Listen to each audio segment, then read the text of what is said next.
Do you need to sign a bill of sale? Well, Jotform Sign has got you covered with Esign and UETA compliant signatures. The bill of sale is widely used as a legal evidence for the transfer of ownership of a product, personal property, or a vehicle from one person to another.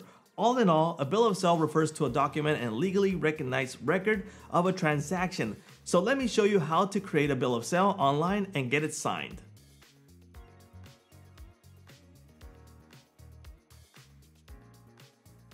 Welcome to Jotform. My name is George, and today we're going to get started with the bill of sale. This is our Jotform dashboard. To get started with our document, we're going to head on over to the top menu here, and we're going to go into My Signed Documents. So we're going to click on that, and this is the Documents section. This is where we're going to view the past documents that we've uploaded for signing, and we can also create a new one. So we're going to go ahead and click on the green button that says Create Signed Document, and we're going to be greeted with two options. One is upload the document. So that means that if you already have a PDF document available that you want to use, we can go ahead and upload it and add the elements to it. So we add the specific elements for signature, for fill out, etc. And I'll show you that in a bit. The other option that we have is use templates. Now in templates, if you don't have a PDF that you have for a bill of sale, you can grab one from here. So for example, on the left, we have the categories, and we're going to click on bill of sale.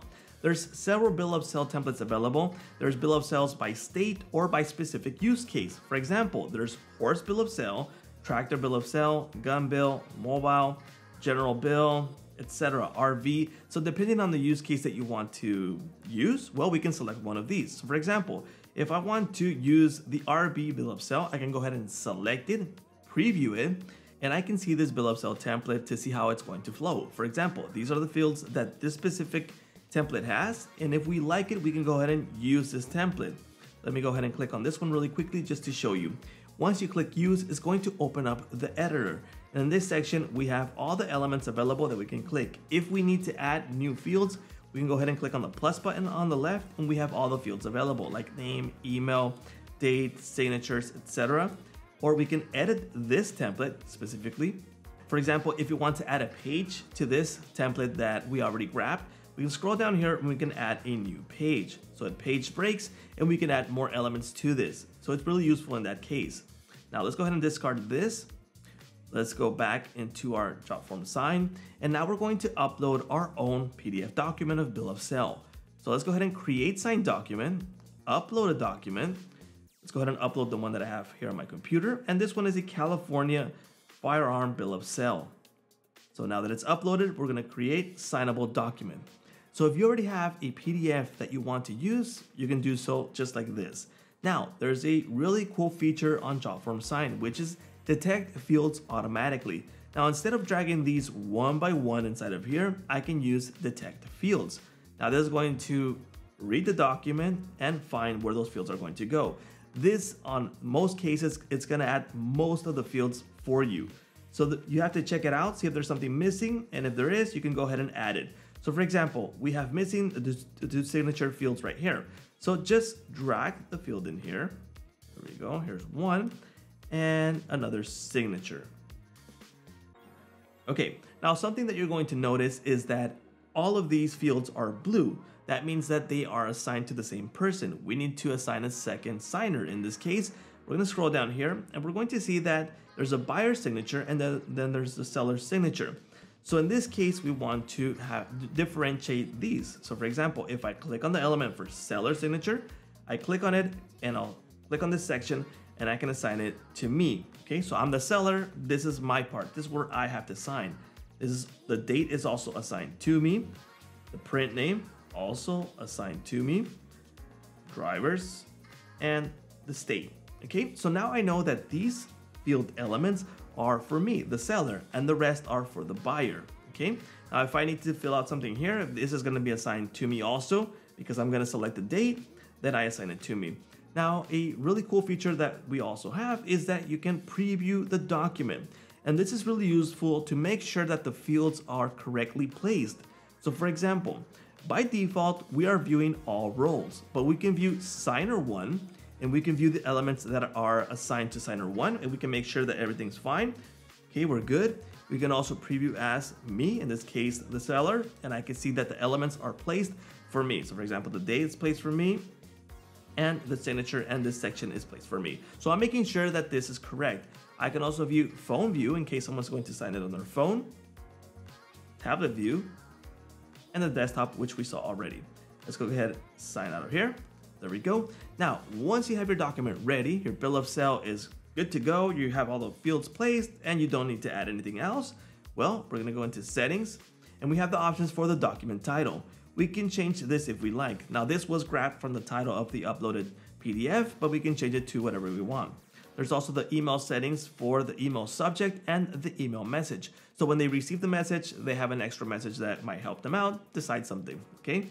Integrations, if you want to integrate with any of these integrations, that is possible. And then we're gonna head over to the send section. Now, this is where you're going to add the recipients. So in this case, signer 1 is going to be, I'm going to say, Jon Snow, and his email is going to be my test email. And for me, it's gonna be my name, which is George Aguilar, and that's my email. Now, if I send it just like it is right now, it's going to send the email to both people with the contract so both people can sign it. But there's another cool feature that Jotform Sign has, which is signing order. In this case, I can move these up or down depending on the order that I want these to be signed. So this enabled is gonna be sending the email first to signer 1. Once signer 1 receives it and fills out the document and signs it, well, it's gonna send the second email for the seller. And this is really useful because you don't want to sign something that hasn't even been filled out already. So it saves you time in that case. And if you have more signers, you can assign these right here, okay? Next, we have password protected. We can add a password to this, and we can also add a message to this. So for example, you could say your password is your postal code, just for example, right? Just to kind of give it that extra security measures, okay? We can go ahead and remove the message and the password if we're not going to use it, okay? And again, we can also add the password to our email also as the seller in this case of the bill of sale. There's the invitation link also, and we have options on the right. We can set an expiration date for this. So let's just say that you don't want to leave this contract open. The bill of sale should expire in 2 weeks, a month, 2 months, etc. We don't want to leave that open. So we can go ahead and set a date for this, really recommended. Automated reminder emails, so they remind them to actually sign the document, and signer delegation and CC recipients. So if you're good to go, if you want to send it out, we can go ahead and test it. So let's go ahead and send this bill of sale right now. And it's been sent to the first person, which is Jon Snow. Let me go ahead and open up that email so you can see how this is going to look for the person who's going to buy it. Okay, I just received the first email and this is how it's going to look. Remember, you can add your own personal message here if you need to add additional things to it. Now let's go ahead and review and sign document, and this is going to open it up and we're going to be able to preview the document. Remember, we're only going to see the fields available for signer 1. And in this case, this is the buyer, okay? And you can see it automatically added these fields, and we can add the buyer's name. In this case, for example, we said it's Jon Snow. Let's go next. And let's see, buyer with a mailing address of, add that mailing address. Well, it should be the address for street name, okay? And you can go do so filling out the fields right here. Now, once we scroll down here, we're gonna be able to view the signature section. Remember, these are Esign and UETA compliant signatures. So these are legally binding documents. So if I click on signature, we're gonna get these options. So you can go ahead and type the signature. So it's going to grab the name and it's gonna be typed form. We can change the color for the signature, and we can change the style to different type of signatures right here.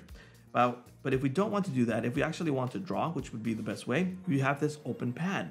You can go ahead and draw here. So I'm gonna just wing it here and add that draw there and these little dots. There we go. Let's go next. And it added it to the signature section. So let's add this name, Jon Snow. Next, driver license. I'll just add random things. The state, California. And it's going to jump to the fields that hasn't been filled out. But there you go. And it automatically added the date, which is today's date as a signature. Now, you have other options here. You can sign and complete if you're done, or you can go ahead and decline. So you can decline in case you are not happy with this contract. Let's just say that the price is not right. If something's missing in that contract, you can go ahead and add the reason why you're going to decline it. And in this section of Jotform Sign, we're able to view the decline contracts. So we can go ahead and modify them to, well, comply with both and have a win-win situation. In this case, I'm not going to decline, let's cancel. I'm going to sign and complete. So in this case, I'm going to accept and send. There we go, it's been successfully signed, the document, and now we should be receiving the second email because signer 1 signed, so now the seller is going to receive the second email. So let's go check out that email. Now we receive the second email, so let's go ahead and review and sign document. Now this is me as the seller, and now we are going to fill out the seller's section, okay? So in this case, this document also has the year here, which is 2022. And now we have to fill out our section. So again, we can do the type form or draw. In this case, I'll do type form. Let's go ahead next, print a name. Next, we have the driver's license, just add some random numbers. And the state, again, California. Sign and complete. Now I can go ahead again, sign and complete or decline. So I'm going to accept. And there we go, we just signed it. So this is a legally binding document. Now, we're not over. Let's go ahead on over to Jotform Sign to see all this information tied and see the audit trail for this. Now, this is the section where we built it, and we can go into track to jump into this section, or we can go ahead and go back to Jotform. We're gonna go into our document, which is California Firearm Bill of Sale. So let's go into Sign Inbox. And we're gonna see an overview of everything that's going on. Now, one of the most important parts is the audit trail. So in this All Documents Overview tab, we're gonna scroll down here. We have the actual document here signed. We can actually preview it, what they've selected and typed in. And we scroll down here, we have the audit trail. So there's a document ID, which is unique. Document pages that this contains, which is 2. The time zone, direct document history, which is invite sent, process started, viewed, signed, invitation sent, etc. We have that audit trail right here. And the title, document ID, document pages, time zone, you have all that there. Now on the right, we have the signers, which was, in this case, Jon Snow and George Aguilar. There's also details for the document ID, and it's marked as complete. Now, if there were waiting for signature, we would see them here. If we are waiting for others, we would see them here. So if only one person signed it, we would view here that there's another person that needs to sign it, or if there's 3, 4, 5 signatures that need to be signed, we will view them here, who needs to sign this. There's also the completed section, which is in this case completed, the canceled, and declined. If someone declines it, we're going to be able to view it here on this dashboard. And that is how you would sign a bill of sale online. So you have all these available templates, available tools to upload your own bill of sale and get started right away and have your bill of sale signed online with Esign and UETA compliant signatures. Well, we thank you all for watching, and we'll see you on our next tutorials. Don't forget to like and subscribe.